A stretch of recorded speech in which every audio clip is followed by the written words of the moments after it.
नमस्कार। स्वागत है आप सभी का आपके अपने YouTube channel rainbow science circuit पर। आज हम लोग क्लास 10th के फिजिक्स के दूसरे अध्याय प्रकाश का अपवर्तन रिफ्रैक्शन ऑफ लाइट को पढ़ने जा रहे हैं।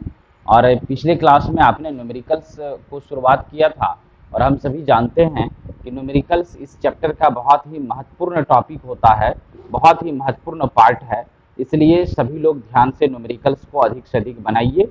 और हमने आपको पिछले क्लास में कहा भी था कि जितना अधिक से अधिक आप घर में प्रैक्टिस करेंगे न्यूमेरिकल्स का, उतना ही यह आपके लिए सरल होगा और सुगम होगा। तो पिछले क्लास में जो न्यूमेरिकल्स हम लोग बना रहे थे उसी टाइप का कुछ न्यूमेरिकल्स है, क्योंकि इस चैप्टर में जो भी न्यूमेरिकल्स आपको होगा वो मुख्य रूप से लेंस सूत्र पर ही आधारित होगा। और लेंस सूत्र आप सभी जानते हैं 1/v - 1/u = 1/f होता है। उसी सूत्र का प्रयोग करते हुए आज हम लोग कुछ और न्यूमेरिकल्स को देख रहे हैं। और लेकिन सबसे बड़ी बात है कि आप सबों को खुद से अधिक न्यूमेरिकल्स बनाने का प्रैक्टिस करना है। तो आइए देखते हैं, पेज नंबर 206 है, क्वेश्चन नंबर 10 है। मैं थोड़ा सा प्रश्न पढ़ करके सुना देता हूँ। 5 सेंटीमीटर लंबा कोई बिंब 10 सेंटीमीटर फोकस दूरी के किसी अभिसारी लेंस से 25 सेंटीमीटर दूरी पर रखा जाता है। प्रकाश किरण आरेख खींचकर बनने वाले प्रतिबिंब की स्थिति, साइज तथा प्रकृति ज्ञात कीजिए। यह प्रश्न है आपका। तो सबसे पहले प्रश्न में जो सब बातें दी गई है, जो जानकारी हमें प्राप्त है, जो डेटा हमें ज्ञात है, पहले उसको नोट करते हैं। और जैसा कि यहाँ हम लोग देख पा रहे हैं 5 सेंटीमीटर लंबा कोई बिंब, मतलब एक बिंब है, एक वस्तु है जिसकी लंबाई या कह सकते हैं ऊंचाई कितनी है, तो 5 सेंटीमीटर है। तो देखिए हमने यहाँ लिखा है h = 5 सेंटीमीटर। बिंब 10 सेंटीमीटर फोकस दूरी के किसी अभिसारी लेंस से। अब आप याद कीजिए, जब हम लोग लेंस पढ़ रहे थे वहां आपको बताया गया था अभिसारी लेंस और अपसारी लेंस। आखिर ये अभिसारी और अपसारी लेंस क्या होता है, वहां विस्तार से चर्चा हुई थी कि जो उत्तल लेंस है उसको अभिसारी लेंस कहते हैं और जो अवतल लेंस है उसको अपसारी लेंस कहते हैं। तो यहाँ अभिसारी लेंस का मतलब हो गया उत्तल लेंस, और उत्तल लेंस की फोकस दूरी हमेशा धनात्मक होती है, पॉजिटिव होता है, इसलिए f = 10 सेंटीमीटर लिखा गया है। 25 सेंटीमीटर दूरी पर रखा जाता है। कौन रखा जाता है? बिंब रखा जाता है। मतलब लेंस से बिंब कितने दूरी पर है, तो 25 सेंटीमीटर दूरी पर है। तो बिंब की दूरी मतलब वस्तु की दूरी, उसको u से सूचित करते हैं। u बराबर हो गया -25 सेंटीमीटर। प्रकाश किरण आरेख खींचकर बनने वाले प्रतिबिंब की स्थिति, साइज तथा प्रकृति ज्ञात कीजिए। मतलब इस प्रकार से अगर वस्तु को या बिंब को रखा गया तो कैसा प्रतिबिंब बनेगा, तो उसके लिए यहाँ कह रहा है आपको किरण आरेख खींचना है। तो आइए देखते हैं कैसे हम लोग किरण आरेख खींचेंगे। यहाँ देखिए एक उत्तल लेंस ले लिए हैं जिसमें फोकस f1 f2, वक्रता केंद्र c1 c2, प्रकाशीय केंद्र O है। लेंस की फोकस दूरी 10 सेंटीमीटर यहाँ दिखा रहे हैं। ये O से f1 के बीच की दूरी होती है फोकस दूरी, इसका मान 10 सेंटीमीटर। और हम लोग पढ़े थे कि फोकस दूरी से जो वक्रता त्रिज्या होती है वो दोगुनी होती है, तो ये 20 सेंटीमीटर हो जाएगी। O से C1, प्रकाशीय केंद्र से C1 जो हो गया आपको क्या हो गया, ये वक्रता केंद्र हो गया। इसके बीच की दूरी को ही वक्रता त्रिज्या कहते हैं। और वक्रता त्रिज्या का मान क्योंकि फोकस दूरी से दोगुनी होती है, इसका मतलब O से C1 के बीच की दूरी 20 सेंटीमीटर हो गई। अब देखिए कह रहा वस्तु को रखा गया है 25 सेंटीमीटर पर, तो वक्रता केंद्र की दूरी लेंस से है 20 सेंटीमीटर और वस्तु रखी गई है 25 सेंटीमीटर पर। इसका मतलब वक्रता केंद्र से भी अधिक दूर है या वक्रता केंद्र के बाहर है वस्तु। और वक्रता केंद्र के बाहर जब वस्तु होती है तो याद कीजिए, आप पढ़े थे दूसरा कंडीशन आया था हमारा, जब वस्तु कहाँ होती थी, अनंत और वक्रता केंद्र के बीच। और अनंत और वक्रता केंद्र के बीच जब वस्तु होती थी तो उस स्थिति में प्रतिबिंब क्या होता था, फोकस और वक्रता केंद्र के बीच बनता था, वास्तविक होता था, उल्टा होता था, वस्तु से छोटा होता था। तो ध्यान रखना है यहाँ इस बात का कि यहाँ देखिए दूसरा कंडीशन अप्लाई हो रहा है। यहाँ वक्रता केंद्र और ये अनंत, चूंकि 20 सेंटीमीटर पर O से लेके C1 के बीच की दूरी 20 सेंटीमीटर है, तो थोड़ा सा और दूर जाएंगे तब ना ये 25 होगा, क्योंकि वस्तु की दूरी का रहा 25 सेंटीमीटर होनी चाहिए और वक्रता केंद्र ही आपका 20 पर है। इसका मतलब 20 से और बाहर निकलिए तो हमने अनुमान से यहाँ दे दिया वस्तु को, ये दूरी लिख लिए हैं 25 सेंटीमीटर। वस्तु की दूरी कितनी हो गई? 25 सेंटीमीटर। तो अब यहाँ 25 सेंटीमीटर पर वस्तु की ऊंचाई कितनी है? 5 सेंटीमीटर ऊंची वस्तु रखी गई है। एक किरण प्रधान अक्ष के समांतर आती है, जो दूसरी ओर फोकस से अपवर्तन के बाद निकल जाती है।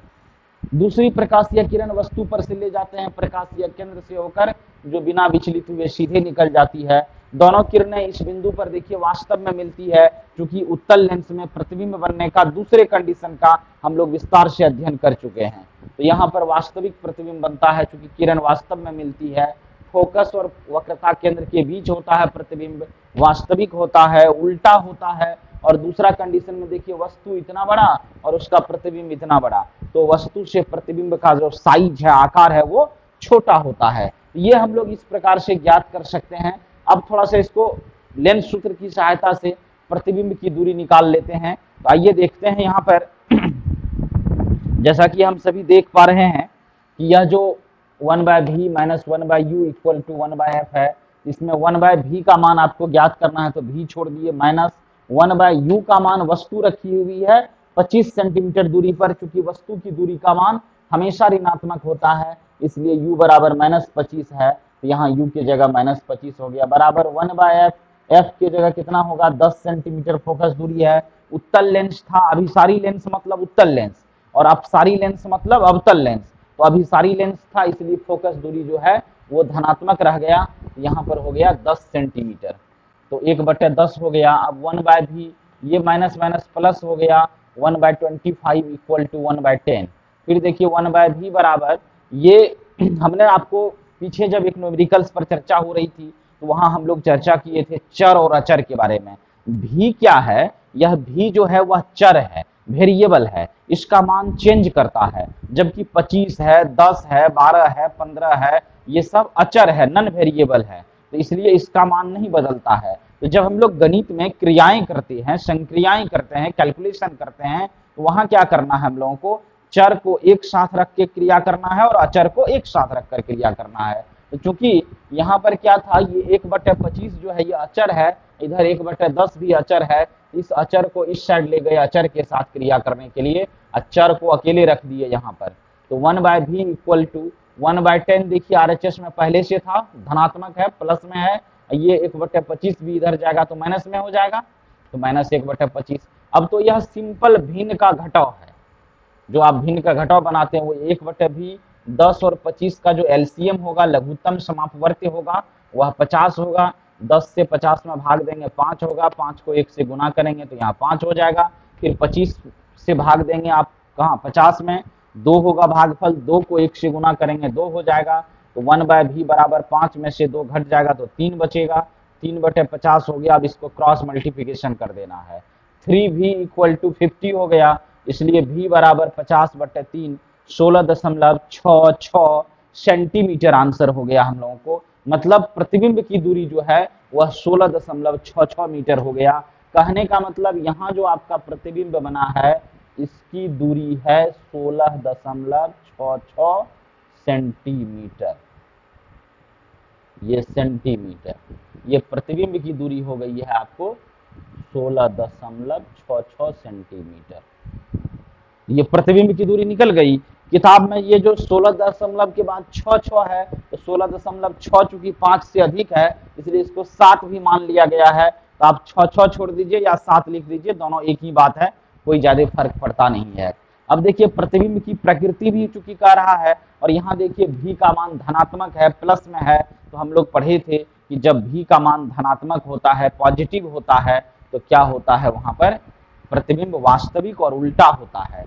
क्योंकि v धनात्मक है, v का मान धनात्मक, इसका मतलब प्रतिबिंब इस मूल बिंदु के दाएं तरफ है। मूल बिंदु से ही दूरियां मापी गई थी, यहाँ से दाईं तरफ की दूरियां धनात्मक, यहाँ से बाईं तरफ की दूरियां ऋणात्मक। क्योंकि v का मान धनात्मक है, इसका मतलब प्रतिबिंब दाईं तरफ है। डायग्राम नहीं भी बनाते तो भी यह चीज क्लियर था कि v का मान धनात्मक होगा, और जैसे v का मान धनात्मक होगा उत्तल लेंस में, इसका मतलब कि प्रतिबिंब वास्तविक है और उल्टा है। क्लियर हो गया? इस तरह से प्रतिबिंब की स्थिति ज्ञात हो गई और प्रतिबिंब की प्रकृति ज्ञात हो गई। अब और क्या है सवाल में? कह रहा प्रतिबिंब का साइज भी आपको ज्ञात करना है। आइए फिर वही फार्मूला लेते हैं, h dash by h equal to v by u. H dash by h, h जो है आपको वस्तु या बिंब की ऊंचाई है, ऑब्जेक्ट का हाइट है, और एच डैश जो है वह प्रतिबिंब की ऊंचाई है, इमेज का हाइट है। ये एच हो गया वस्तु की ऊंचाई, बिंब की ऊंचाई, हाइट ऑफ ऑब्जेक्ट है, और एच डैश जो है वो प्रतिबिंब की ऊंचाई, हाइट ऑफ इमेज। तो दोनों में फर्क है। तो ये प्रतिबिंब की ऊंचाई बटे वस्तु की ऊंचाई बराबर प्रतिबिंब की दूरी बटे वस्तु की दूरी। इसमें से आपको एच डैश जो है वह ज्ञात नहीं है, इसी का मान निकालना है, इसलिए इसको एच डैश छोड़ देते हैं। एच जो है वो 5 सेंटीमीटर है तो 5 दे दिए बराबर, भी का मान कितना निकला हम लोगों को 50/3 निकला। आप कहेंगे यहाँ तो 16.66 निकला। ये कैलकुलेशन का एक छोटा सा टेक्निक हो सकता है जिसका ख्याल आपको खुद रखना पड़ेगा कि अगर हम 16.66 यहाँ लिख देंगे तो दशमलव रहेगा, फिर भाग या गुना की क्रिया करने में थोड़ी सी उलझन आ जाएगी, जटिलता आ जाएगी। इसलिए हमने इसके जगह पर 50/3 ले लिया, जो देखिए आगे कितना सरल कर देगा। तो भी के जगह 50/3 और बटे यू के जगह यू तो आपको दिया हुआ -25 कर दिए। अब देखिए क्रॉस मल्टीप्लिकेशन जब करेंगे -25 को एच डैश से करेंगे तो -25 एच डैश हो जाएगा। ये 50/3 को 5 से गुना करेंगे तो 50/3 गुना 5।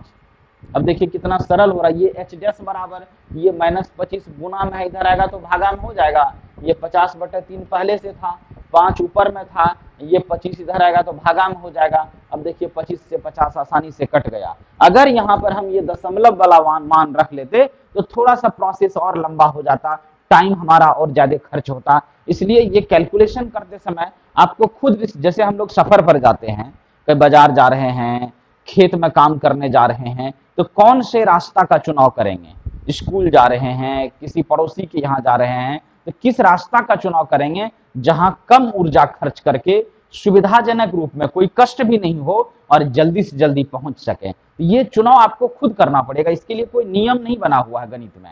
ये जैसे जैसे आप जितना अधिक कैलकुलेशन करेंगे, जितना अधिक प्रैक्टिस करेंगे, तो ये सब टेक्निक आपको अपने आप आ जाएगा। इन सभी टेक्निक का ध्यान रखना है। आप देखिए कि जो जैसे मैं अभी कर रहा हूं तो आप इसको समझने का प्रयास कीजिए, और आप भी डेली लाइफ में जब कैलकुलेशन करते हैं, चाहे वो मैथ का हो, फिजिक्स का हो, केमिस्ट्री का हो, या कहीं और दैनिक जीवन में होने वाला कैलकुलेशन हो, तो वहां आप इन विधियों का, इन टेक्निक्स का उपयोग करके अपने कैलकुलेशन को सरल बना सकते हैं, आसान बना सकते हैं, और जल्दी भी आप आंसर तक पहुंच सकते हैं।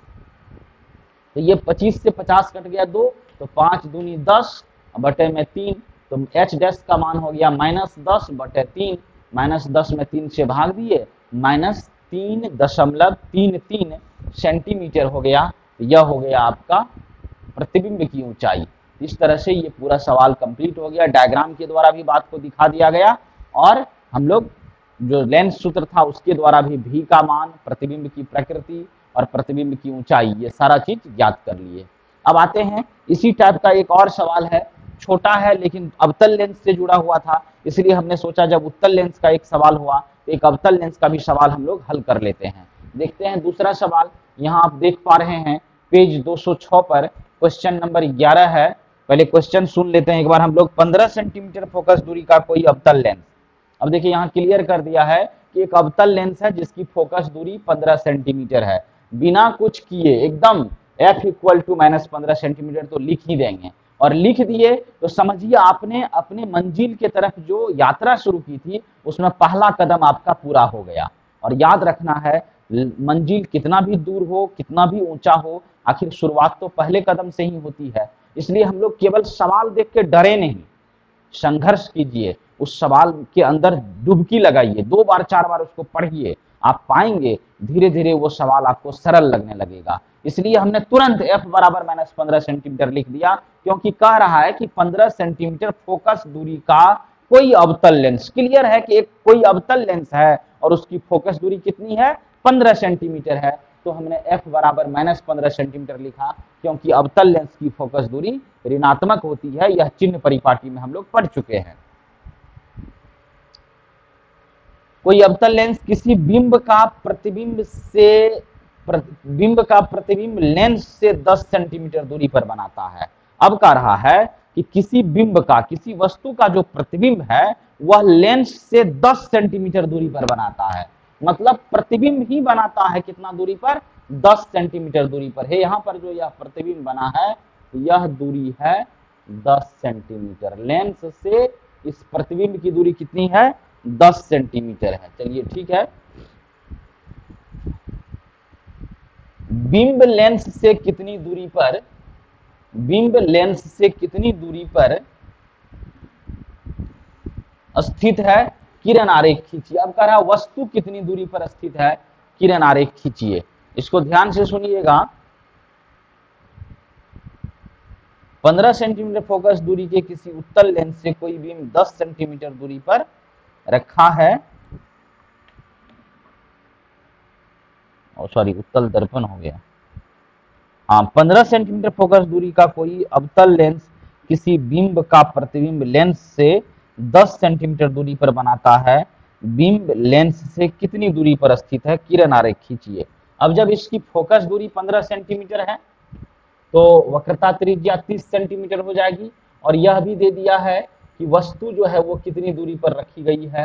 तो वस्तु, आप अवतल लेंस में आप पढ़े थे कि दो ही कंडीशन था, कहीं पर भी हम लोग वस्तु रखते हैं तो प्रतिबिंब क्या होगा, हमेशा फोकस और प्रकाशीय केंद्र के बीच बनेगा, आभासी होगा, सीधा होगा और वस्तु से छोटा होगा। तो आइए देख लेते हैं। फोकस दूरी -15 सेंटीमीटर, प्रतिबिंब की दूरी -10 सेंटीमीटर। चूंकि प्रतिबिंब आभासी है और देख पा रहे हैं आप मूल बिंदु के बाईं तरफ है, इसलिए -10 सेंटीमीटर दिया हुआ है। यू का मान आपको कह रहा निकालने के लिए, तो 1/v - 1/u बराबर 1/f, 1/v, v की जगह -10, 1/u, u निकालना है, u को ऐसे छोड़ दिए, 1/f, f का मान -15 है, दे दिए।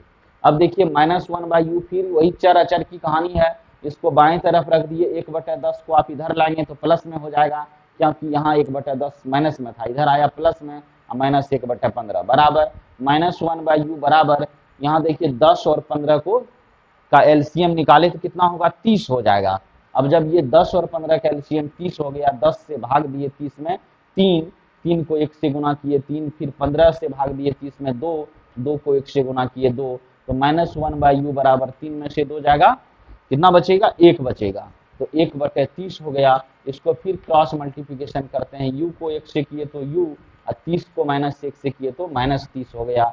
इस तरह से u का मान जो है वह -30 सेंटीमीटर हो गया। मतलब u जो है वह -30 सेंटीमीटर दूरी पर रहेगा, और चूंकि इसकी फोकस दूरी 15 सेंटीमीटर दूर है तो इसका मतलब वक्र 15 दूना 30, 30 सेंटीमीटर पर वक्रता केंद्र है, और वक्रता केंद्र पर वस्तु को रख करके किरण आरेख खींच दिए। एक किरण समांतर गई जो दूर विचलित हो गई, इसको पीछे बढ़ाए तो यह फोकस F1 से आती हुई प्रतीत हो रही है, और दूसरी किरण प्रकाशीय केंद्र O से जा रही है जो बिना विचलित हुए सीधे निकल जाती है।